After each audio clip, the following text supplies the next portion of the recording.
Hi all, gas ടർബൈൻസിനെ കുറിച്ചിട്ടാണ് നമ്മൾ ഇന്ന് എടുക്കുന്നത്, ഓർ ഗ്യാസ് ടർബൈൻ പവർ പ്ലാന്റ്സിനെ കുറിച്ചിട്ട്. ഓക്കെ, കഴിഞ്ഞ ക്ലാസ്സിൽ നമ്മൾ ഡീസൽ സൈക്കിളിനെ കുറിച്ചിട്ട് അല്ലെങ്കിൽ ഡീസൽ പവർ പ്ലാന്റ്സിനെ കുറിച്ച് പഠിച്ചിട്ടുണ്ടായിരുന്നു. മുന്നേ സ്റ്റീം പവർ പ്ലാന്റ്സിനെ കുറിച്ചിട്ടായിരുന്നു, അതിന് മുന്നേ എന്തായിരുന്നു ഹൈഡ്രോ ഇലക്ട്രിക് പവർ പ്ലാന്റിനെ കുറിച്ചിട്ടായിരുന്നു അല്ലേ.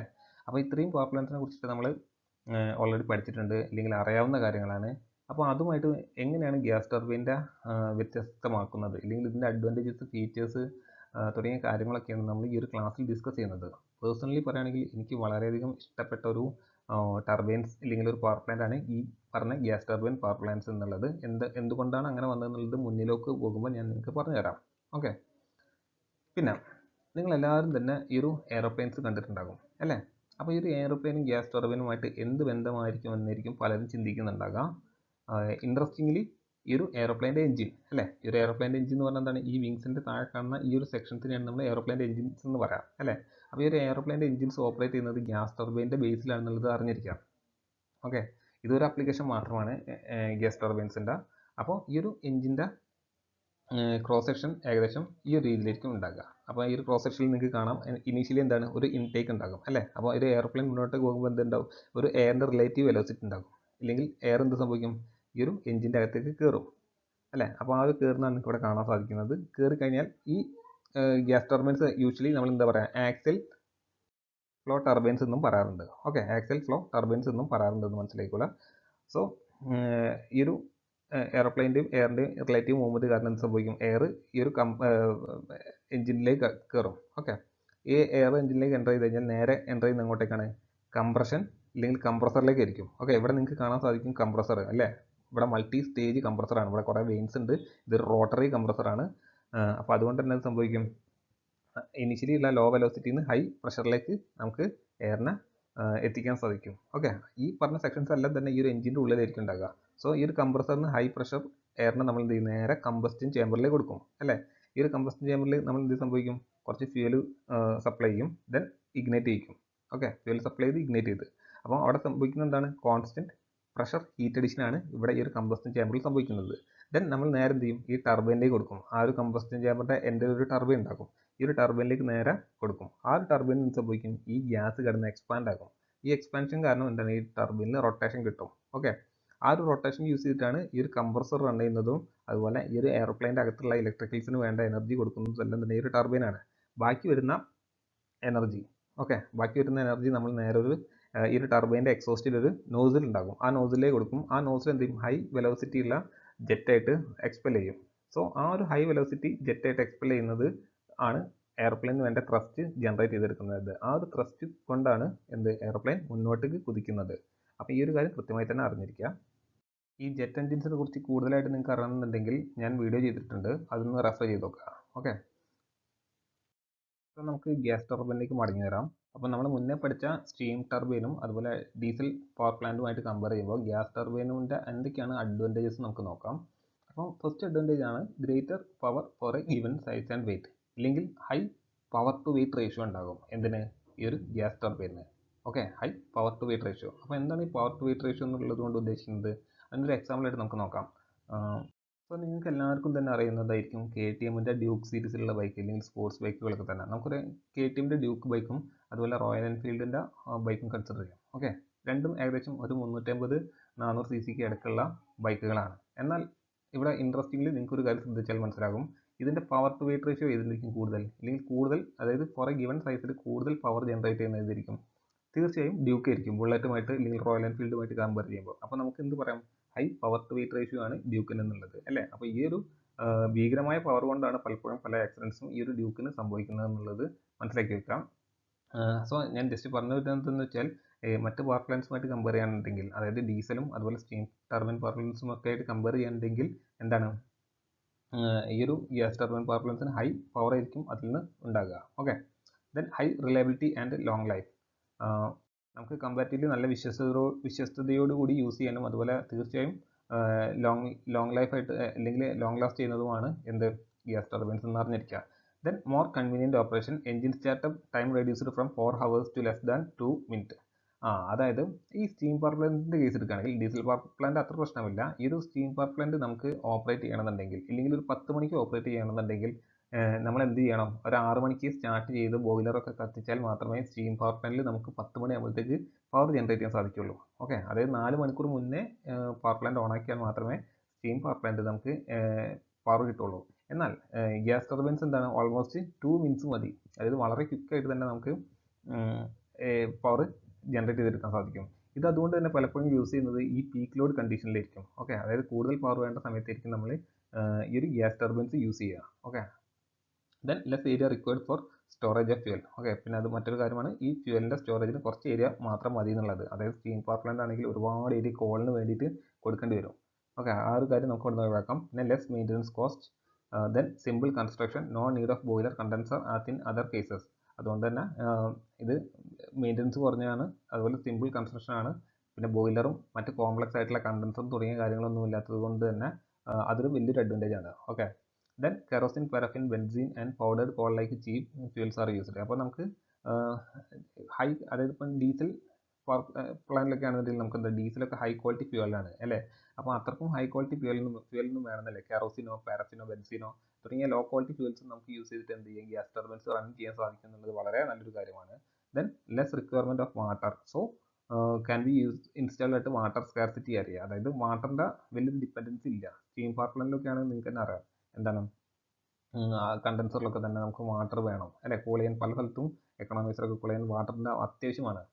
പിന്നെ അതുപോലെ ഡീസൽ എഞ്ചിൻസിലാണെങ്കിലും അവിടെ എഞ്ചിൻ കൂൾ ചെയ്യാൻ നമുക്ക് എന്താണ് വാട്ടർ വേണം. എന്നാൽ ഇവിടെ ഒരു ഗ്യാസ് ടർബൈനിന് അത്ര ഒരു ആവശ്യം ഇല്ല എന്നുള്ളത് വളരെ നല്ലൊരു കാര്യമാണ്. ഈ ഒരു വെള്ളം ഇല്ലാത്ത സ്ഥലങ്ങളിൽ നമുക്ക് ഈ ഒരു പവർ ജനറേഷന് യൂസ് ചെയ്യും. അതുകൊണ്ടാണ് ഇത് പലപ്പോഴും എവിടെയാണ് യൂസ് ചെയ്യുന്നത് വെച്ചാൽ ഒരുപാട് ഫ്യൂൽസ് ഒക്കെ ഉള്ള, അതായത് ഈ റിഗിൽ റിഫൈനറികളിലൊക്കെ നമ്മൾ ഗ്യാസ് ടർബൈൻസ് ആണ് പ്രധാനമായും പവറിന് വേണ്ടി യൂസ് ചെയ്യുക. കാരണം അവിടെ എന്താണ് ഇഷ്ടം പോലെ ഫ്യൂൽസ് ഉണ്ടാകും അല്ലേ. പിന്നെ മറ്റൊരു കാര്യമാണ് less pollution and easy handling. Okay, comparatively പറയുകയാണെങ്കിൽ സ്റ്റീം ടർബൈനുമായിട്ട് പവർ പ്ലാന്റുമായിട്ട് കമ്പയർ ചെയ്യുമ്പോൾ ലെസ് പൊല്യൂഷൻ ആയിരിക്കും ഉണ്ടാകുക. പിന്നെ ഈ ഹാൻഡ്ലിങ്ങും ഈസി ആയിരിക്കും. കാരണം എന്താണ്, ഈ കോംപ്ലക്സ് പാർട്സുകളൊന്നും തന്നെ ഇതിൽ വരുന്നില്ല. ഓൾറൈറ്റ്, തീർച്ചയായും ഇതിൻ്റെ ഡിസഡ്വാൻറ്റേജസ് ഉണ്ട്. അത് ഞാൻ അവസാനം പറയാം. ഇപ്പം നിങ്ങൾ ഇത്രയും കാര്യങ്ങൾ അറിഞ്ഞിരിക്കുക. ഓക്കെ, അപ്പോൾ ഇതുവരെ നമ്മൾ ഗ്യാസ് ടർബൈനെ കുറിച്ചിട്ട് ഒരു ജനറൽ ഓവർവ്യൂ പഠിച്ചു അല്ലേ. അപ്പോൾ ഒരു എക്സാം പോയിന്റ് ഓഫ് വ്യൂ ചിന്തിക്കുകയാണെന്നുണ്ടെങ്കിൽ ഇല്ലെങ്കിൽ പറയുകയാണെന്നുണ്ടെങ്കിൽ ഒരു 5 മാർക്ക് നിങ്ങൾക്ക് എക്സ്പെക്ട് ചെയ്യാവുന്ന ക്വസ്റ്റ്യൻസേ ഇതുവരെ വന്നിട്ടുള്ളൂ. പക്ഷേ നമ്മുടെ മെയിനായിട്ട് 15 മാർക്ക് നിങ്ങൾക്ക് എക്സ്പെക്ട് ചെയ്യാവുന്ന ക്വസ്റ്റ്യൻസ് ആണ് ഇനി നമ്മൾ എടുക്കാൻ പോകുന്നത്. ഓക്കെ, അപ്പോൾ അതുകൊണ്ട് തന്നെ ആ ഒരു സീരിയസ്നെസ്സിൽ കൃത്യമായി തന്നെ പഠിച്ച് മനസ്സിലാക്കിക്കൊള്ളാം. സോ എന്താണ് നമുക്ക് നോക്കാം. ഗ്യാസ് ടർബൈൻ സൈക്കിൾ ഇല്ലെങ്കിൽ ബ്രൈറ്റൺ സൈക്കിൾ. അപ്പം നമുക്കറിയാം ഒരു ഗ്യാസ് ടർബൈൻസ് എന്താണ്, പവർ പ്രൊഡ്യൂസിങ് ഡിവൈസ് ആണ്. അപ്പോൾ അത് തീർച്ചയായും അതൊരു സൈക്കിളിലൂടെ ആയിരിക്കും ഓപ്പറേറ്റ് ചെയ്യുന്നത്. ആൻഡ് ഈ ഒരു ഗ്യാസ് ടർബൈൻ ഓപ്പറേറ്റ് ചെയ്യുന്ന സൈക്കിളിൻ്റെ പേരാണ് ഗ്യാസ് ടർബൈൻ സൈക്കിൾ. അതിൻ്റെ മറ്റൊരു പേരാണ് ബ്രൈറ്റൺ സൈക്കിൾ എന്നുള്ളത് അറിഞ്ഞിരിക്കുക. ആൻഡ് ഓർ അതേപോലെ തന്നെ മറ്റൊരു പേരിലും കൂടെ അറിയപ്പെടും, എന്ത്, ജൂൾ സൈക്കിൾ എന്നുള്ളത്. അപ്പോൾ നിങ്ങൾ ഒരു കാര്യം മനസ്സിലാക്കി വെക്കുക, ഈ ഗ്യാസ് ടർബൈൻ സൈക്കിൾ തന്നെയാണ് ബ്രൈറ്റൺ സൈക്കിൾ എന്നും അതുപോലെ തന്നെ ജൂൾ സൈക്കിൾ എന്നുള്ളതും കൃത്യമായിട്ട് തന്നെ അറിഞ്ഞിരിക്കുക. മൂന്നും ഒരേ സാധനമാണെന്നുള്ളത്. ഓക്കെ, ഇതിനു മുന്നേ നമ്മൾ പഠിച്ചിട്ടായിരുന്നു സ്റ്റീം ടർബൈൻ്റെ സൈക്കിളായിരുന്നു എന്ത്, റാങ്കിൻ സൈക്കിൾ അല്ലേ. അതുപോലെ പെട്രോൾ എഞ്ചിൻസ് ഓപ്പറേറ്റ് ചെയ്യുന്ന സൈക്കിളായിരുന്നു എന്ത്, ഓട്ടോ സൈക്കിൾ. അപ്പോൾ ഈ സൈക്കിളുകളെല്ലാം തന്നെ നിങ്ങൾ കമ്പയർ ചെയ്ത് പഠിക്കുക. ഇനി പലർക്കും ഒരു ഡൗട്ട് ഉണ്ടാകും, ഇതൊക്കെ കൂടി കൺഫ്യൂഷൻ ആവില്ല. ഇപ്പം തന്നെ ഇപ്പോൾ നമ്മൾ 4ാമത്തെ സൈക്കിളാണ് പഠിക്കുന്നത് അല്ലേ. അപ്പോൾ ഈ സൈക്കിളുകളെല്ലാം തന്നെ മാറിപ്പോലെ എന്ന് വിചാരിക്കും ഇല്ല, തോന്നലുണ്ടാവും പലർക്കും. അപ്പോൾ നിങ്ങൾക്ക് ഞാൻ വേണമെന്നുണ്ടെങ്കിൽ ഒരു ട്രിക്ക് പറഞ്ഞു തരാം. നിങ്ങൾക്ക് പറ്റുന്നുണ്ടെങ്കിൽ ഫോളോ ചെയ്യുക, ഇല്ലാന്നുണ്ടെങ്കിൽ നിങ്ങൾ നിങ്ങളുടേതായ രീതിയിൽ കോഡ് ഉപയോഗിച്ചിട്ട് എങ്ങനെയെങ്കിലുമൊക്കെ പഠിക്കുക. ഓക്കെ, കാരണം പഠിക്കാതെ നമുക്ക് വേറെ നിവൃത്തിയില്ല. സോ നമുക്ക് നോക്കാം ഈ ഒരു ഗ്യാസ് ടർബൈനിൽ എന്തൊക്കെ കോമ്പണൻസ് ആണ് ഉള്ളത് എന്നുള്ളത്. അപ്പോൾ ഇതാണ് ഒരു സിമ്പിൾ ഗ്യാസ് ടർബൈനിലുള്ള കോമ്പണൻസ്. ഓക്കെ, എന്തൊക്കെയാണ് കോമ്പണൻസ് എന്ന് നമുക്ക് നോക്കാം. ഒരു കംപ്രസർ ഉണ്ടാകും. ഓക്കെ, നമ്മൾ ഈ ഒരു ക്ലാസ്സിൽ ഫസ്റ്റ് സ്ലൈഡിൽ നിങ്ങളൊരു ഗ്യാസ് ടർബൈൻ്റെ ക്രോസ് സെക്ഷൻ വ്യൂ കണ്ടിട്ടുണ്ടായിരുന്നു അല്ലേ. അതൊരു ആക്ച്വൽ ക്രോസ് സെക്ഷൻ വ്യൂ ആണ്. പക്ഷേ അതിൽ നമ്മൾ അനാലിസിസ് സിമ്പിളാക്കാൻ വേണ്ടിയിട്ട് ഞാൻ വരച്ചതാണ് ഈ ഒരു സ്കീമാറ്റിക് ഡയഗ്രാം. അപ്പോൾ എക്സാമിന് ഈ ഒരു ഡയഗ്രാം മതിയാകും തീർച്ചയായും. ഓക്കെ, അപ്പോൾ ഇതിൽ എന്തൊക്കെയാണ് വരുന്നത്, ഫസ്റ്റ് കോമ്പണൻ്റ് ആണ് കംപ്രസർ. ദെൻ നമ്മൾ അതിൽ നിന്ന് എന്ത് ചെയ്യും, നേരെ കമ്പസ്റ്റൻ ചേമ്പറിലേക്ക് കൊടുക്കും. ഓക്കെ, ഈ ഒരു ഹീറ്റർ എന്നുള്ളത് കൊണ്ട് ഉദ്ദേശിക്കുന്നത്, ഇല്ലെങ്കിൽ ഈ ഹീറ്റ് എക്സ്ചേഞ്ചർ എന്നുള്ളത് കൊണ്ട് ഉദ്ദേശിക്കുന്നത് എന്താണ്, ഇതൊരു കമ്പസ്റ്റൻ ചേമ്പറാണ്. ദെൻ എന്ത് ചെയ്യും, നമ്മൾ നേരെ ടർബൈനിലേക്ക് കൊടുക്കും. അതിൽ നിന്ന് എക്സ്പാൻഡ് ആയിട്ട് നമുക്ക് വർക്ക് കിട്ടും. നമുക്ക് ഒന്നെങ്കിൽ ഈ ഒരു ടർബൈൻ്റെ എക്സോസ്റ്റ് ഡയറക്റ്റ് ആയിട്ട് എയറിലേക്ക് കൊടുക്കാം, അല്ലെങ്കിൽ അറ്റ്മോസ്ഫിയറിലേക്ക് കൊടുക്കാം. പക്ഷേ ഇവിടെ എന്താ ചെയ്യുന്നത് വെച്ചാൽ ഇത് നേരെ തിരിച്ച് കംപ്രസറിലേക്ക് കൊടുക്കും. ഓക്കെ, കംപ്രസറിലേക്ക് കൊടുക്കുന്നതിന് മുമ്പ് എന്ത് ചെയ്യുന്നു, ഇതൊന്ന് കൂൾ ചെയ്യുന്നുണ്ട്. കാരണം നമ്മൾ ഹോട്ട് എയർ ആണ് കംപ്രസറിലേക്ക് കൊടുക്കുന്നതെങ്കിൽ കംപ്രസർ കൂടുതൽ വർക്ക് ചെയ്യേണ്ടി വരും. അതുകൊണ്ട് തന്നെ നമുക്ക് ഇത് എന്ത് ചെയ്യണം, കൂൾ ചെയ്യേണ്ടത് വളരെയധികം അത്യാവശ്യമായിട്ടുള്ളൊരു കാര്യമാണ്. പിന്നെ ഇതൊരു ക്ലോസ്ഡ് ഗ്യാസ് ടർബൈൻ സൈക്കിളാണ്. എന്താണ് ക്ലോസ്ഡ് ഗ്യാസ് ടർബൈൻ സൈക്കിൾ എന്ന് പറഞ്ഞാൽ? കാരണം ഈ ഒരു ഇതിൽ വർക്കിംഗ് ഫ്ലൂയിഡ് കണ്ടിന്യൂസ്ലി മാറുന്നില്ല. കാരണം ഒരേ സെയിം വർക്കിംഗ് ഫ്ലൂയിഡ് തന്നെ ത്രൂ ഔട്ട് ആ സൈക്കിളിൽ ഓപ്പറേറ്റ് ചെയ്തിട്ടുണ്ടിരിക്കുന്നത്. എന്നാൽ ചില കേസിൽ എന്താ സംഭവിക്കുന്നത് വെച്ചാൽ നമ്മൾ ഫസ്റ്റത്തെ സ്ലൈഡിൽ പഠിച്ച ആ ഒരു ഗ്യാസ് ടർബൈൻ്റെ എഞ്ചിൻ ഉണ്ടല്ലോ, എയർപ്ലെയിൻ എഞ്ചിൻ, അതിലൊക്കെ എന്താണെന്ന് വെച്ചാൽ നമ്മൾ ഈ ഒരു ടർബൈനിൽ നേരെ അറ്റ്മോസ്ഫിയറിലേക്ക് എയറിനെ റിജക്റ്റ് ചെയ്യുകയാണ് ചെയ്യുന്നത്. അതിനെ നമ്മൾ ഓപ്പൺ ഗ്യാസ് ടർബൈൻ സൈക്കിൾ എന്ന് പറയാറുണ്ട്. ഓക്കെ, ജസ്റ്റ് ഒന്ന് അറിഞ്ഞിരിക്കുക. ഇനി നമുക്ക് നോക്കേണ്ടത് ഈ ഗ്യാസ് ടർബൈനിൽ ഉള്ള എന്തൊക്കെ പ്രോസസ്സുകളാണ് അണ്ടർഗോ ചെയ്യുന്നത് എന്നുള്ളതാണ്. സോ നമുക്ക് ഫസ്റ്റ് നോക്കാം ഈ കംപ്രസറിൽ നടക്കുന്ന എന്ത് പ്രോസസ്സാണെന്നുള്ളത്. കംപ്രസർ എന്ന് പറഞ്ഞാൽ എന്താണ്? 1, 2. ഓക്കെ, 1 എന്ന് പറഞ്ഞാൽ കംപ്രസറിൻ്റെ ഇന്ന്, 2 എന്ന് പറഞ്ഞാൽ കംപ്രസറിൻ്റെ ഔട്ട്ലെറ്റ്. എല്ലാം നിങ്ങൾക്ക് അറിയുന്നതാണ്, ജസ്റ്റ് ഒന്ന് ഒന്നുകൂടെ ഓർമ്മിപ്പിച്ചു തന്നേ ഉള്ളൂ. അപ്പോൾ ഈ കംപ്രസറിൽ എന്ത് പ്രോസസ്സാണ് നടക്കുന്നത്? ഐസെൻട്രോപിക് കംപ്രഷനാണ് ഇവിടെ നടക്കുന്നത്. ഓക്കെ, ഐസെൻട്രോപിക് കംപ്രഷൻ്റെ മറ്റൊരു പേരാണ്, ഈ ഐസെൻട്രോപിക് പ്രോസസ്സിൻ്റെ മറ്റൊരു പേരാണ് എന്ത്?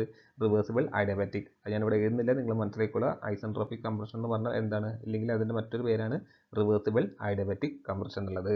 ഓക്കെ, അപ്പോൾ ഇവിടെ എൻട്രോപ്പി റിമൈൻസ് കോൺസ്റ്റന്റ് ആയിരിക്കും. ദെൻ എന്ത് ചെയ്യും? നമ്മൾ ഹൈ പ്രഷറിൽ എയറിനെ കംപ്രസ് ചെയ്തു. ദെൻ നമ്മൾ എന്ത് ചെയ്യും? നേരെ കമ്പസ്റ്റൻ ചേമ്പറിലേക്ക് കൊടുക്കും. ഓക്കെ, കമ്പസ്റ്റൻ ചേമ്പറിൽ കൊടുക്കും. അപ്പോൾ ഈ കമ്പസ്റ്റൻ ചേമ്പറിൽ കൊടുത്താൽ സംഭവിക്കും? അവിടെ കോൺസ്റ്റന്റ് പ്രഷർ ഹീറ്റ് അഡീഷൻ നടക്കുന്നു. Okay, constant pressure heat addition. So ആ ഒരു പ്രോസസ്സാണ് ഇവിടെ 2 to 3 എന്നുള്ളത് മാർക്ക് ചെയ്തതെന്ന് കൃത്യമായി തന്നെ മനസ്സിലാക്കുക. ദെൻ ഈ 3 എന്നുള്ള സ്റ്റേറ്റിൽ എന്തായിരിക്കും? വളരെ ഹൈ ടെമ്പറേച്ചറും ഹൈ പ്രഷറിലുള്ള എയറോ ഗ്യാസോ ആയിരിക്കും ഉണ്ടാകുക. അത് നമ്മൾ നേരെ എന്ത് ചെയ്യും? ടർബൈനിലേക്ക് കൊടുക്കും. ഓക്കെ, ടർബൈനിൽ എന്ത് സംഭവിക്കും? അത് എക്സ്പാൻഡ് ചെയ്യും. ആ ഗ്യാസ് എക്സ്പാൻഡ് ചെയ്യും. അങ്ങനെ എക്സ്പാൻഡ് ചെയ്ത് നമുക്ക് എന്ത് ചെയ്യും? യൂസ്ഫുൾ വർക്കായിട്ട് കിട്ടും അല്ലേ? യൂസ്ഫുൾ വർക്കായിട്ട് കിട്ടും. ദെൻ ആ ലോവർ എനർജി ഉള്ള അല്ലെങ്കിൽ ലോ പ്രഷറുള്ള കുറച്ച് കമ്പാരിറ്റീവ്ലി ഹയർ ടെമ്പറേച്ചറുള്ള ഗ്യാസിന് നമ്മൾ എന്ത് ചെയ്യും? ഒരു ഹീറ്റ് എക്സ്ചേഞ്ചർ അല്ലെങ്കിൽ കണ്ടൻസർ എന്ന് പറയാൻ പറ്റില്ല, ഒരു ഹീറ്റ് എക്സ്ചേഞ്ചർ. നമ്മൾ ആ ഒരു ഹയർ ടെമ്പറേച്ചർ ആയിരുന്ന ടെമ്പറേച്ചർ കുറയ്ക്കും. എന്നിട്ട് നമ്മൾ നേരെ കംപ്രസറിലേക്ക് കൊടുക്കും. ഓക്കെ, ഇവിടെ ഇതാണ് ഒരു ബേസിക് ഗ്യാസ് ടർബൈൻ സൈക്കിളിലുള്ള ഓപ്പറേഷൻ അല്ലെങ്കിൽ ബ്രൈറ്റൺ സൈക്കിളിലുള്ള ഓപ്പറേഷൻ. ഇതിൽ നിങ്ങൾ ശ്രദ്ധിക്കേണ്ട കാര്യം എന്താണെന്ന് വെച്ചാൽ നമ്മൾ ഈ ടർബൈനിൽ നിന്ന് കിട്ടുന്ന വർക്ക് ഉപയോഗിച്ചിട്ടാണ് കംപ്രസർ നിർണ്ണയിക്കുന്നത്. അപ്പോൾ ഇവിടെ ഒരു ശ്രദ്ധിക്കേണ്ട ഏറ്റവും വലിയ ഒരു കാര്യം എന്താണെന്ന് വെച്ചാൽ ഈ ടർബൈൻ ജനറേറ്റ് ചെയ്യുന്ന ഇതിലെ 66% അല്ലെങ്കിൽ 2/3 വർക്കും കൺസ്യൂം ചെയ്യുന്നത് എന്താണ്? ഈ ഒരു കംപ്രസറാണ്. ഓക്കെ, കംപ്രസർ അതായത് നമ്മൾ ഈ ടർബൈനിൽ ഒരു 100 കിലോ വാട്ട് പവർ ജനറേറ്റ് ചെയ്തിട്ടുണ്ടെങ്കിൽ അതിൽ 66 കിലോ വാട്ട് പവറും എന്തിനു വേണം? ഈ ഒരു കംപ്രസർ റൺ ചെയ്യാൻ വേണം. അതുകൊണ്ട് തന്നെ ഇത് ഹൈലി ഇൻഎഫിഷ്യൻ്റ് ആണ്. നമുക്ക് ഇതിൻ്റെ എഫിഷ്യൻസി ഇമ്പ്രൂവ് ചെയ്യാൻ മെത്തേഡ്സ് ഉണ്ട്. അത് ഞാൻ പിന്നീട് പറഞ്ഞുതരാം. ഇപ്പോൾ നിങ്ങൾ ഈ ഒരു കാര്യം മനസ്സിലാക്കുക, ഇങ്ങനത്തെ ഒരു പ്രശ്നം ഈ ഒരു ഗ്യാസ് ടർബൈനിൽ അടങ്ങിയിരിക്കുന്നുണ്ട് എന്നുള്ളത്. ഓക്കെ, ദെൻ നമുക്ക് അറിഞ്ഞിരിക്കേണ്ടത് മറ്റൊരു കാര്യം ഇതിൻ്റെ PV ഡയഗ്രം TS ഡയഗ്രമാണ്. അപ്പോൾ ഈ പറഞ്ഞ പ്രോസസ്സ് വെച്ചിട്ട് നിങ്ങൾ തന്നെ ഒറ്റയ്ക്ക് PV ഡയഗ്രം TS ഡയഗ്രം വരയ്ക്കാൻ പറ്റുമെന്ന് നോക്കുക. ഒരു സെക്കൻഡ് വീഡിയോ പോസ് ചെയ്തിട്ട്, ഇല്ലയെന്നുണ്ടെങ്കിൽ ഞാൻ പറഞ്ഞുതരാം. സോ ഇതിൻ്റെ PV ഡയഗ്രം അതുപോലെ TS ഡയഗ്രം ഏകദേശം ഇങ്ങനെ ആയിരിക്കും ഉണ്ടാകുക. അതെങ്ങനെ വന്നെന്നുള്ളത് നോക്കാം. ഫസ്റ്റ് പ്രോസസ്സാണ് എന്ത്? ഐസെൻട്രോപിക് കംപ്രഷൻ അല്ലേ? നമുക്കറിയാം കംപ്രസ് ചെയ്യുമ്പോൾ സംഭവിക്കും വോളിയം കുറയും, പ്രഷർ കൂടും അല്ലേ? സോ ആ ഒരു പ്രോസസ്സാണ് ഞാൻ 1 to 2 ഇവിടെ കാണിച്ചിരിക്കുന്നത്. ഐസെൻട്രോപിക് പ്രോസസ് ആയതുകൊണ്ട് തന്നെ ഈ ഒരു കർവായിട്ടിരിക്കും നമുക്ക് കിട്ടുക. ദെൻ എന്താണ്? കോൺസ്റ്റന്റ് പ്രഷർ ഹീറ്റ് അഡിഷൻ അല്ലേ? Constant pressure heat addition. So 2 to 3 ആ കോൺസ്റ്റന്റ് പ്രഷർ ഹീറ്റ് അഡിഷൻ ഞാനിവിടെ കാണിക്കുന്നുണ്ട്. ദെൻ 3 to 4 എന്താ പ്രോസസ്സ്? ഐസെൻട്രോപിക് എക്സ്പാൻഷൻ അല്ലെങ്കിൽ റിവേഴ്സിബിൾ അഡിയബാറ്റിക് എക്സ്പാൻഷൻ അല്ലേ? അവിടെ എന്ത് സംഭവിക്കുന്നു? Initially high pressure low volume ഉള്ളത് എക്സ്പാൻഡ് ചെയ്യുമ്പോൾ എന്ത് സംഭവിക്കും? ലോ പ്രഷർ ഹൈ വോളിയം ആയിട്ട് മാറും. ദെൻ എന്ത് ചെയ്യുന്നു? കോൺസ്റ്റന്റ് പ്രഷർ ഹീറ്റ് റിജക്ഷൻ, അതായത് ഈ ഒരു കൂളറിൽ നിന്ന് സംഭവിക്കും? ഹീറ്റ് റിജക്റ്റ് ചെയ്യും. അപ്പോൾ ഇതാണ് ഒരു ബേസിക് PV ഡയഗ്രം. ഇനി ഇത് നിങ്ങൾക്ക് എങ്ങനെ പഠിക്കുക എന്നുള്ളത് ഓർക്കാം. ഐ ഹോപ്പ് നിങ്ങൾ കഴിഞ്ഞ ക്ലാസ്സിലെ ഡീസൽ സൈക്കിൾ പഠിച്ചിട്ടുണ്ടെന്ന് വിചാരിക്കുന്നു. അപ്പോൾ ഈ ഒരു ഡീസൽ സൈക്കിളിൽ നിന്ന് ആകെ ഇവിടെ വ്യത്യാസം വരുന്നത് എന്താണ്? ഒരേ ഒരു പ്രോസസ്സാണ്. ഡീസൽ സൈക്കിളിൽ എന്തായിരുന്നു? ഈ 3 പ്രോസസ്സ് സെയിം തന്നെയായിരുന്നു. ഈ 4th പ്രോസസ്സ് എന്തായിരുന്നു? കോൺസ്റ്റന്റ് വോളിയം ഹീറ്റ് റിജക്ഷൻ ആയിരുന്നു അല്ലേ? കോൺസ്റ്റന്റ് വോളിയം ഹീറ്റ് റിജക്ഷൻ ആയിരുന്നു ഡീസൽ സൈക്കിളിൽ. സോ ആ ഒരു ചേഞ്ച് മാത്രമാണ് ഈ ഒരു സൈക്കിളിലേക്ക് വരുമ്പോൾ മാറുന്നത്. ഓക്കെ, അപ്പോൾ നിങ്ങൾക്ക് അങ്ങനെ വെച്ച് പഠിക്കാം. ഞാൻ ജസ്റ്റ് ഒന്ന് പറഞ്ഞതേ ഉള്ളൂ. നിങ്ങൾക്ക് ആ ഒരു പ്രോസസ്സ് മാത്രം മാറുന്നുള്ളൂ, അതിനനുസരിച്ചുള്ള ചേഞ്ചോ ഈ ഒരു ഡയഗ്രത്തിലും വരുന്നുള്ളൂ. ഓക്കെ, അങ്ങനെ PV ഡയഗ്രം കിട്ടിയാൽ നമുക്ക് തീർച്ചയായും TS ഡയഗ്രം പ്ലോട്ട് ചെയ്യാൻ സാധിക്കും. സോ നിങ്ങൾ ആ ഒരു അങ്ങനെ പഠിക്കുന്നതായിരിക്കും കുറച്ചുകൂടെ നന്നാവുമെന്ന് എനിക്ക് തോന്നുന്നത്. ഇല്ലാന്നിട്ട് നിങ്ങൾ നിങ്ങളുടേതായ ഒരു രീതിയിൽ പഠിച്ചോളാം. ഓക്കെ, കാരണം ഈ ഒരു പ്രോസസ്സ് മാത്രമാണ് ഡീസൽ സൈക്കിളുമായിട്ട് കമ്പയർ ചെയ്യുമ്പോൾ ഇതിൽ വരുന്ന ചേഞ്ച് വരുന്നത്. ഓക്കെ, അപ്പോൾ അത് മനസ്സിലായി വിചാരിക്കുന്നു. സോ നമുക്ക് ഇതിൻ്റെ TS ഡയഗ്രം എങ്ങനെ വരും നോക്കാം. ഫസ്റ്റത്തെ പ്രോസസ്സാണ് എന്ത്? 1 to 2 എന്ന് പറഞ്ഞാൽ എന്താണ്? ഐസെൻട്രോപിക് കംപ്രഷൻ അല്ലേ? Temperature entropy. ഐസെൻട്രോപിക് പ്രോസസ് പറഞ്ഞാൽ എൻട്രോപ്പി റിമെയിൻസ് കോൺസ്റ്റന്റ്. സോ അത് ഞാനിവിടെ മാർക്ക് ചെയ്തു. ദെൻ എന്താണ്? കോൺസ്റ്റന്റ് പ്രഷർ ഹീറ്റ് അഡിഷൻ അല്ലേ. ഇവിടെ to constant pressure heat addition T S ഡെപ്തിൽ പ്ലോട്ട് ചെയ്യുമ്പോൾ ഈ ഒരു കർവ്ഡ് ലൈൻ ആയിട്ടായിരിക്കും നമുക്ക് കിട്ടുക. സോ അത് മാർക്ക് ചെയ്ത് ദെൻ 3 to 4 എന്ന് പറഞ്ഞാൽ ഐസെൻട്രോപിക് എക്സ്പാൻഷൻ ആൻഡ് 4 to 1 എന്ന് പറഞ്ഞാൽ constant pressure heat addition. So ഇത് പ്ലോട്ട് ചെയ്താൽ നിങ്ങൾക്ക് ഈ ഒരു കർവ് കിട്ടുന്നതായിരിക്കും. വീണ്ടും വീണ്ടും ട്രൈ ചെയ്ത് നോക്കുക. ആവർത്തിച്ച് പഠിച്ചാൽ തന്നെയേ ഈ കർവുകളും കാര്യങ്ങളൊക്കെ എക്സാമിന് നിങ്ങൾക്ക് എഴുതാൻ സാധിക്കുള്ളൂ. ഇനി നമുക്ക് നോക്കേണ്ടത് ഈ ഒരു ഗ്യാസ് ടർബൈൻ അല്ലെങ്കിൽ ബ്രൈറ്റൺ സൈക്കിളിൻ്റെ തെർമൽ എഫിഷ്യൻസി കാണാനുള്ള എക്സ്പ്രഷൻ കണ്ടുപിടിക്കുക എന്നുള്ളതാണ്. ഓക്കെ, അപ്പോൾ അതിന് മുന്നേ ഈ ഡയഗ്രങ്ങളും കാര്യങ്ങളൊക്കെ കൃത്യമായി തന്നെ മനസ്സിലാക്കി വെക്കുക. ഓൾറൈറ്റ്, ഞാൻ എല്ലായ്പ്പോഴും പറയുന്നത് പോലെ ഒരു സൈക്കിളിനെ സംബന്ധിച്ചിടത്തോളം അതിൻ്റെ എഫിഷ്യൻസി കണ്ടെത്താൻ നമ്മൾ ആദ്യം ചെയ്യേണ്ട സ്റ്റെപ്പ് എന്താണെന്ന് വെച്ചാൽ ആ സൈക്കിൾ ആദ്യം കൺസ്ട്രക്ട് ചെയ്യുക എന്നുള്ളതാണ്. ഓക്കെ, അപ്പോൾ ഇതാണ് നമ്മളുടെ ബ്രൈറ്റൺ സൈക്കിൾ ഇല്ലെങ്കിൽ ഗ്യാസ് ടർബൈൻ സൈക്കിളിൻ്റെ PV ഡയഗ്രാം. ഓക്കെ, അപ്പോൾ അതിലെ എല്ലാ പ്രോസസ്സും എന്താണെന്നുള്ളത് നമ്മൾ കഴിഞ്ഞ സ്ലൈഡിൽ എടുത്തതാണ്. അതൊന്ന് ജസ്റ്റ് ഒന്ന് റീകോൾ ചെയ്യുക നിങ്ങൾ. ആൻഡ് ഈ ഒരു സൈക്കിളിൽ എവിടെയാണ് നമ്മൾ ഹീറ്റ് ആഡ് ചെയ്യുക? തീർച്ചയായും 2 to 3 എന്നുള്ള പ്രോസസ്സാണ് അല്ലേ. 2 to 3 എന്ന് പറഞ്ഞാൽ എന്താണ്? നമ്മൾ ആ ഒരു കമ്പസ്റ്റൻ ചേമ്പറിൽ കോൺസ്റ്റന്റ് പ്രഷറിൽ ഹീറ്റ് സപ്ലൈ ചെയ്യുന്ന പ്രോസസ്സാണ് അല്ലേ. അപ്പോൾ അവിടെയാണ് നമ്മൾ എന്ത് ചെയ്യുന്നത്? ഹീറ്റ് അഡീഷൻ ചെയ്യുന്നത്. Okay, Q in and heat അഡീഷന് Q in എന്നുള്ള ഇൻപുട്ട് എന്നുള്ള രീതിയിൽ Q in വെച്ചിട്ടാണ് കൊടുക്കുന്നത്. ആൻഡ് നമ്മൾ ഇവിടെ നിന്ന് ഹീറ്റ് റിജക്ട് ചെയ്യുന്നത് എവിടെയാണ്? ഇതൊരു ക്ലോസ്ഡ് ഗ്യാസ് ടർബൈൻ സൈക്കിളായിട്ട് കൺസിഡർ ചെയ്യുക. സോ ഈ ഒരു 4-1 എന്നുള്ള പ്രോസസ്സിലായിരിക്കും നമ്മൾ എന്ത് ചെയ്യാം? ഹീറ്റ് റിജക്ട് ചെയ്യുക അല്ലേ. അപ്പോൾ ആ ഒരു കാര്യമാണ് ഞാനിവിടെ കാണിക്കുന്നത്. Q ഔട്ട് അല്ലെങ്കിൽ Q2 എന്നോ നിങ്ങൾക്ക് എന്ത് വേണമെങ്കിലും കൊടുക്കട്ടോ. Q in ഞാൻ ചിലപ്പം Q1 എന്നും ചില ടെക്സ്റ്റ് ബുക്കിൽ, അതുപോലെ Q ഔട്ട് ഞാൻ ചില ടെക്സ്റ്റ് ബുക്കിൽ Q2 എന്നും കൊടുത്തിട്ട് കണ്ടിട്ടുണ്ട്. അപ്പോൾ അത് എല്ലാം സെയിം ആണെന്നുള്ളത് മനസ്സിലായിക്കോളാം. ഓക്കെ, ഇനി നമുക്ക് അറിയാം efficiency of A air standard cycle കാണാനുള്ള എക്സ്പ്രഷൻ എന്താണ്? Efficiency of A air standard cycle അല്ലെങ്കിൽ സിംപ്ലി സൈക്കിൾ ഞാൻ കൊടുക്കുന്നുണ്ട്. ഈ ഒരു സൈക്കിളിൻ്റെ എഫിഷ്യൻസി കാണാനുള്ളത് എന്താണ്? ഞാൻ പറഞ്ഞു എന്ത് സൈക്കിൾ ആണെങ്കിലും അതിൻ്റെ എഫിഷ്യൻസി കാണാനുള്ള എക്സ്പ്രഷൻ എന്ന് പറഞ്ഞാൽ എന്താണ്? Net work output divided by എന്താണ്? ഹീറ്റ് ആഡഡ് ആണ് അല്ലേ. Heat added. ഇനി നമുക്കറിയാം നെറ്റ് വർക്ക് ഔട്ട്പുട്ട് എന്ന് പറഞ്ഞാൽ എന്താണ്? Basically heat added minus heat rejected ആണ് അല്ലേ. ഹീറ്റ് റിജക്റ്റഡ് ആണ്. സോ നെറ്റ് വർക്ക് ഔട്ട്പുട്ട് എന്ന് പറഞ്ഞാൽ heat added minus heat rejected ആണ് ഡിവൈഡഡ് ബൈ എന്താണ്? Heat added.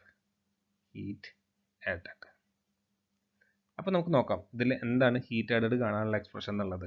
ഓക്കെ, അപ്പം ഹീറ്റ് ആഡഡ് കാണുക എന്ന് പറഞ്ഞാൽ എന്താണ്? CP × T3 - T2 ചെയ്താൽ നമുക്ക് എന്ത് കിട്ടും? ഹീറ്റ് ആഡഡ് കിട്ടും അല്ലേ. അതുപോലെ CP × T4 - T1 ചെയ്ത് എന്ത് കിട്ടും? ഹീറ്റ് റിജക്റ്റഡും കിട്ടും അല്ലേ. വളരെ സിമ്പിൾ ആയിട്ടുള്ള കാര്യമാണ്. സോ അത് കണ്ടെത്താം. Heat rejected. Okay, heat rejected അല്ല സോറി ഹീറ്റ് ആഡഡ് കാണാനുള്ള എക്സ്പ്രഷനാണ്. ഞാൻ അവിടെ എഴുതുന്നില്ല. M × CP. ഓക്കെ, MCP അതായത് മാസ് ഇൻറ്റു സ്പെസിഫിക് ഹീറ്റ് കപ്പാസിറ്റി. അതായത് നിങ്ങൾക്ക് വേണമെന്നുണ്ടെങ്കിൽ M × C ടോട്ടൽ വലിയ C എന്ന് എഴുതാം. ഓക്കെ, M സ്മോൾ ലെറ്റർ അതായത് മാസ് ഇൻറ്റു സ്പെസിഫിക് ഹീറ്റ് കപ്പാസിറ്റിയാണ് ടോട്ടൽ ഹീറ്റ് കപ്പാസിറ്റി എന്നുള്ള അറിഞ്ഞിരിക്കുക. അപ്പോൾ ഞാൻ ഇവിടെ എഴുതിയിരിക്കുന്നത് എന്താണ്? Mass into specific heat capacity into T3 - T2 അല്ലേ. T3 - T2 ആ ഒരു പ്രോസസ്സിലാണ് MC ഡെൽറ്റ തീറ്റ അല്ലേ. നിങ്ങൾ മുന്നേ പഠിച്ച ടേം തന്നെയാണ് അല്ലെങ്കിൽ എക്സ്പ്രഷൻ തന്നെയാണ്.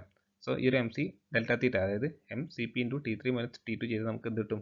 ഹീറ്റ് ആഡഡ് കിട്ടും അല്ലേ. മൈനസ് ഹീറ്റ് റിജക്റ്റഡ് എന്ന് പറഞ്ഞാൽ എന്താണ്? MCP × അല്ലേ. രണ്ടിലും MCP. എന്തുകൊണ്ടാണ് MCP എന്ന് പറയാൻ കാരണം? കോൺസ്റ്റന്റ് പ്രഷർ ഹീറ്റ് റിജക്ഷൻ ആണ് അല്ലേ. അതായത് specific heat at constant pressure.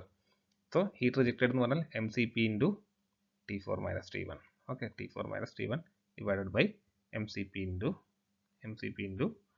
T3 - MCP × T3 - T2. Okay, so ഇത് ചെയ്താൽ എത്ര കിട്ടും? സിംപ്ലിഫൈ ചെയ്താൽ ഏകദേശം 1 മൈനസ്, നിങ്ങൾ ചെയ്ത് നോക്കട്ടോ, 1 - T4 - T1 whole divided by T3 - T2. ഇനി നമ്മൾ എന്താ ചെയ്യുന്നത് വെച്ചാൽ ഈ ഒരു T3 ഡിനോമിനേറ്ററിലുള്ള ഈ T3യെ ഞാൻ T4 ടേംസിലേക്കും അതുപോലെ ഈ T2നെ T1 ടേംസിലേക്ക് ആക്കിയിട്ട് എഴുതുകയാണ്. അത് എന്താണെന്നുള്ളത് നിങ്ങൾക്ക് മുന്നിലേക്ക് പോകുമ്പോൾ മനസ്സിലാകും. ഓക്കെ, സോ ഈ ഒരു എക്സ്പ്രഷൻ ഞാൻ ഇക്വേഷൻ നമ്പർ 1 എന്ന് കൊടുക്കുക. ജസ്റ്റ് നോട്ട് ചെയ്ത് വെച്ചോളൂ. ഈ ഒരു ഇക്വേഷൻ നമ്പർ 1 അതുപോലെ ഈ 1 to 2 എന്നുള്ള പ്രോസസ്സ് ഉണ്ടല്ലോ. ഈ ഒരു 1 to 2 എന്നുള്ള പ്രോസസ്സ് എന്താണ്?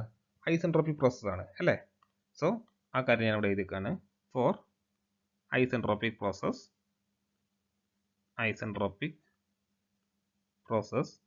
1 to 2 എനിക്ക് എന്ത് ചെയ്താം? T2/T1 ഈക്വൽ ടു, അതായത് ഐസെൻട്രോപിക് പ്രോസസ്സിനെ സംബന്ധിച്ചിടത്തോളം എനിക്ക് ടെമ്പറേച്ചർ പ്രഷർ റിലേഷൻഷിപ്പ് എഴുതാം. ടെമ്പറേച്ചർ പ്രഷർ റിലേഷൻഷിപ്പ് ആണ്. T2/T1 equal to P2/P1 all raise to gamma minus 1 by gamma. Okay, ഈ ഒരു റിലേഷൻ ഞാൻ മുന്നേ ക്ലോസ്ഡ് സിസ്റ്റം പറഞ്ഞപ്പോൾ പഠിക്കാൻ പറഞ്ഞ ആ ഒരു ടേബിളിൽ നിന്ന് കിട്ടിയ റിലേഷനാണ് പ്രഷറും ടെമ്പറേച്ചറും തമ്മിലുള്ള relation for an reversible adiabatic process അല്ലെങ്കിൽ ഐസെൻട്രോപിക് പ്രോസസ്സിനെ സംബന്ധിച്ചിടത്തോളം ഉള്ളത്. ഓക്കെ, ഇനി ഇതിൽ നമുക്ക് മറ്റൊരു കാര്യം അറിയാം. P2 ബൈ P1 എന്ന് പറഞ്ഞാൽ എന്താണ് ബേസിക്കലി ഈക്വൽ ടു ഞാൻ ആർ പി എന്ന് കൊടുക്കുകയാണ്. ഓക്കെ, ആർ പി എന്ന് കൊടുക്കുകയാണ്, ഇല്ലെങ്കിൽ പ്രഷർ റേഷ്യോ എന്ന് കൊടുക്കുകയാണ്. പ്രഷർ റേഷ്യോ അറിഞ്ഞിരിക്കുക, ആർ പി എന്ന് പറഞ്ഞാൽ ആർ സഫിക്സ് പി എന്ന് പറഞ്ഞാൽ പ്രഷർ റേഷ്യോ ആണ്. അതുപോലെ നമുക്ക് ഈ ഒരു ഫിഗർ നോക്കിയാൽ മനസ്സിലാകും എന്താണ് P3, അതായത് P2ഉം P3യും സെയിം ആണ് അല്ലേ, കാരണം എന്താണ് കോൺസ്റ്റന്റ് പ്രഷർ പ്രോസസ് ആണ്. അതുപോലെ P1ഉം P4ഉം സെയിം ആണ്, കാരണം എന്താണ് ഇവിടെയും കോൺസ്റ്റന്റ് പ്രഷർ പ്രോസസ് ആണ് അല്ലേ. സോ ആ ഒരു കാര്യം ഞാനിവിടെ എഴുതി വെക്കുകയാണ്. എന്താണ് P3 ഈക്വൽ ടു P2 ആണെന്നും അതുപോലെ P4 ഈക്വൽ ടു P1 ആണെന്നും എഴുതാണ്. അങ്ങനെയാണെങ്കിൽ എനിക്ക് എന്ത് എഴുതാം, P3 by P4 equal to P2 by P1 എഴുതി കൂടെ, തീർച്ചയായും എഴുതാം അല്ലേ, ഈക്വൽ ടു ആർ പി, അതായത് പ്രഷർ റേഷ്യോ. സോ നെക്സ്റ്റ് സ്റ്റെപ്പിൽ ഞാൻ എന്താ ചെയ്യുന്നതെന്ന് വെച്ചാൽ T2 ബൈ T1 equal to R P raise to gamma minus 1 by gamma എന്ന് കിട്ടും. ഓക്കെ, ഇതിൽ നിന്നും എനിക്ക് എന്ത് ചെയ്താം, T2നെ T1 ടേംസിലേക്ക് ആക്കിയിട്ട് എഴുതാം അല്ലേ. സോ ഇംപ്ലൈസ് എനിക്ക് എന്ത് എഴുതാം, T2 is equal to T1 into R P raise to gamma minus 1 by gamma എന്ന് എഴുതാം. Okay, so similarly isentropic process 3 to 4, അതായത് സിമിലർലി ഐസെൻട്രോപിക് പ്രോസസ് 3 to 4 എനിക്ക് എന്ത് എഴുതാം, ഇവിടെയും ഞാൻ എന്ത് യൂസ് ചെയ്യുന്നു, ടെമ്പറേച്ചറും പ്രഷറും തമ്മിലുള്ള റിലേഷൻ എഴുതിയേക്കാണ്. T3 by T4 equal to P3 by P4 all raise to gamma minus 1 by gamma എന്ന് എഴുതാം അല്ലേ. നമ്മൾ മുന്നേ തന്നെ കണ്ടെത്തിയിട്ടുണ്ടായിരുന്നു എന്ത്, P3 ബൈ P4 എന്ന് പറഞ്ഞതാണ് പ്രഷർ റേഷ്യോ എന്നുള്ളത് അല്ലേ. സോ ഇതിൽ ഞാൻ നെക്സ്റ്റ് സ്റ്റെപ്പിൽ എഴുതാണെങ്കിൽ T3 by T4 equal to R P raise to gamma minus 1 by gamma എന്ന് കിട്ടും. ഓൾ റൈറ്റ്, ഇതിൽ നിന്നും എനിക്ക് T3 എന്ന് പറഞ്ഞിട്ട് എഴുതാം അല്ലേ. എന്താണ് T3 equal to T4 into R P raise to gamma minus 1 by gamma എന്ന് എഴുതാം. ഓൾ റൈറ്റ്, സോ ഇനി നമുക്ക് ചെയ്യേണ്ടത് എന്താണ്, നമ്മൾ ഓൾമോസ്റ്റ് കഴിഞ്ഞ് substituting T2 T2 T3 in equation 1. Okay, അപ്പോൾ ഇക്വേഷൻ 1 എന്തായിരുന്നു, air standard efficiency of a cycle അല്ലേ, that is given by 1 minus ന്യൂമറേറ്ററിൽ ആസ് സെയിം ആസ് അതന്നെ T4 minus T1. Okay, divided by എന്തായിരുന്നു T3 മൈനസ് T2 ആയിരുന്നു അല്ലേ. T3ക്ക് നമുക്ക് എന്താണ് ഇപ്പം കിട്ടിയിട്ടുള്ളൂ, എന്താണ് T4 into R P raise to gamma minus 1 by gamma എന്നാണ് അല്ലേ, മൈനസ് ബാക്കി വരുന്നത് എന്തായിരുന്നു T2 ആണ് അല്ലേ. T2 നമ്മൾ കണ്ടെത്തിയിട്ടുള്ളൂ എന്താണ് T1 into R P raise to gamma minus 1 by gamma എന്നുള്ളത്. ഓൾ റൈറ്റ്, ഇതിൽ നിന്നും ഒന്നുകൂടെ ഞാൻ റീഅറേഞ്ച് ചെയ്തതാണ് 1 minus T4 minus T1 all divide by എനിക്ക് R P raise to gamma minus 1 by ഗാമനെ കോമൺ ആയിട്ട് പുറത്തേക്ക് എടുക്കാം അല്ലേ, കാരണം കോമൺ ഫാക്ടറാണ് ഡിനോമിനേറ്ററിൽ വരുന്നത്. ദെൻ ബാക്കി എന്താ ഉണ്ടാകുക, ബാക്കി T4 മൈനസ് T1 മാത്രമേ ഉണ്ടാകുള്ളൂ. സോ അതിന് എനിക്ക് ക്യാൻസൽ ചെയ്ത് കഴിഞ്ഞാൽ thermal efficiency of a Brayton cycle എന്ത് കിട്ടും, thermal efficiency of a Brayton cycle equal to 1 minus 1 by pressure ratio raise to gamma minus 1 by gamma എന്ന് കിട്ടും. All right, so very important expression. നിങ്ങൾക്ക് നമ്മൾ മുന്നേ പഠിച്ച ഏതെങ്കിലും തെർമൽ എഫിഷ്യൻസി കാണാനുള്ള എക്സ്പ്രഷനുമായിട്ട് സിമിലാരിറ്റി തോന്നാൻ ചാൻസ് ഉണ്ടാകും. സോ അത് കമ്പയർ ചെയ്തിട്ട് തന്നെ പഠിച്ചോളാം, യാതൊരു കാരണവശാലും അങ്ങോട്ടും ഇങ്ങോട്ടും മാറിപ്പോകരുത്. ഓട്ടോ സൈക്കിളിലും ഏറെക്കുറെ ഇങ്ങനെയാണ് വരുന്നത്, പക്ഷെ അവിടെ പ്രഷർ റേഷ്യോക്ക് പകരം കംപ്രഷൻ റേഷ്യോ ആണ് വരുന്നത്. ആൻഡ് ചെറിയൊരു എക്സ്പോണൻഷ്യൽ ടൈമിലും ഒരു ചെറിയൊരു മാറ്റം വരുന്നുണ്ട്. ഓക്കെ, അതിന് കൃത്യമായി തന്നെ നോട്ട് ചെയ്തിട്ട് പഠിച്ചോളാം. ഓക്കെ, അതുപോലെ ഗ്യാസ് ടർബൈനെ കുറിച്ചിട്ട് അടുത്ത് ചോദിക്കുന്ന കുറച്ച് ക്വാണ്ടിറ്റീസ് ഉണ്ട്. അതിലൊന്നാണ് വർക്ക് റേഷ്യോ എന്താണെന്നുള്ളത്. ഓക്കെ, വർക്ക് റേഷ്യോ എന്താണെന്നുള്ളത്. അപ്പോൾ ഞാനിവിടെ ഈ ഒരു വർക്ക് റേഷ്യോൻ്റെ എക്സ്പ്രഷൻ മാത്രമാണ് എഴുതുന്നത്. അപ്പോൾ നിങ്ങൾ എന്താ ചെയ്യേണ്ടതെന്ന് വെച്ചാൽ ഈ ഒരു എക്സ്പ്രഷൻ പഠിച്ചോളാം, കാരണം ബാക്കി ഇതിൻ്റെ എക്സ്പ്ലനേഷൻ ഈ ഒരു എക്സ്പ്രഷന് നിങ്ങൾക്ക് ഈസി ആയിട്ട് ജനറേറ്റ് ചെയ്തെടുക്കാൻ സാധിക്കും. അതെങ്ങനെയാണെന്നുള്ളത് ഞാൻ പറഞ്ഞുതരാം. അപ്പം വർക്ക് റേഷ്യോ എന്ന് പറഞ്ഞാൽ റേഷ്യോ ഓഫ് എന്താണ് നെറ്റ് വർക്ക് ഔട്ട്പുട്ടാണ്. ഓക്കെ, നെറ്റ് വർക്ക് ഔട്ട്പുട്ടിൻ്റെയും അതുപോലെ ടർബൈൻ ടർബൈൻ വർക്കിൻ്റെയും റേഷ്യോ ആണ്. അപ്പോൾ ഇത് എങ്ങനെ, ഇതിപ്പോൾ ഞാനിവിടെ എക്സ്പ്രഷൻ ആയിട്ടാണ് എഴുതിയിരിക്കുന്നത്. ഇതെങ്ങനെ സ്റ്റേറ്റ്മെൻ്റ് ആയിട്ട് നിങ്ങൾക്ക് പറയാം. Work ratio is defined as the ratio of net work output to turbine work ആണെന്നുള്ളത് നിങ്ങൾ എഴുതി വെക്കണം. എന്നിട്ട് ഈ എക്സ്പ്രഷൻ എഴുതി വെക്കുക. ആൻഡ് ഇതിൻ്റെ ഫൈനൽ ഇക്വേഷനും കൂടെ എഴുതി വെക്കുക. That is net work output പറഞ്ഞതാണ് turbine work minus compressor work divided by turbine വർക്കാണ്. All right. അതുപോലെ പ്രോബ്ലം ചെയ്യാൻ നമുക്ക് ആവശ്യം ചില പ്രോബ്ലങ്ങളിൽ കയറി വരുന്നൊരു ക്വാണ്ടിറ്റിയാണ് pressure ratio for maximum work. ഇതും കൂടെ ഒന്ന് ജസ്റ്റ് ഒന്ന് അറിഞ്ഞിരുന്നാൽ മതി. Pressure ratio for maximum work. Okay, pressure ratio for maximum work, that's equal to Rp is equal to T3 divided by T1 raised to gamma by 2 gamma minus 1 ആയിരിക്കും. Okay, just ഒന്ന് അറിഞ്ഞിരിക്കുക. നമുക്ക് ചിലപ്പം ഇങ്ങനത്തെ problems കാണാറുണ്ട്. അപ്പോൾ ഒന്ന് അറിഞ്ഞിരുന്നാൽ മതി. ഈ ഒരു മാക്സിമം പ്രഷർ വർക്ക് കിട്ടാൻ വേണ്ടിയിട്ട് കൊടുക്കേണ്ടി വരുന്ന അല്ലെങ്കിൽ വേണ്ടി വരുന്ന പ്രഷർ റേഷ്യോ ആണ് T3 by T1 raised to gamma by 2 gamma minus 1 എന്നുള്ളത്. ഓക്കെ,